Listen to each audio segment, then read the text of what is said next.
మనుషులు అనుకూలతలలో నడిపిస్తారేమో, ప్రతికూలతల్లో చెయ్యి విడిచిపెడతారు.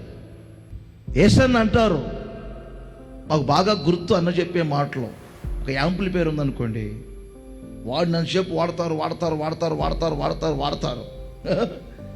అది కొంచెం రిపేర్లు వచ్చి ఓల్డ్ అయిపోయింది అనుకోండి, ప్రక్కన పడేస్తారు. మనుషులు కూడా ఇంతే, అవసరం అప్పుడు వాడుకుంటారు. ప్రతికూలతలలో నీతో అడుగులు వేసేవారు ఎవరు ఉండరు. అయితే నా ప్రభు ఎవరో తెలుసా? మీ చెయ్యి పట్టుకున్న దేవుడు విడిచిపెట్టేవాడు కాడు, ఆయన మిమ్మల్ని నిత్యము నడిపించబోతూ ఉన్నారు.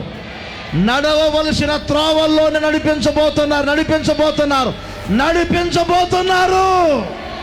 యెహోవా నిన్ను నిత్యము నడిపించునుగాక.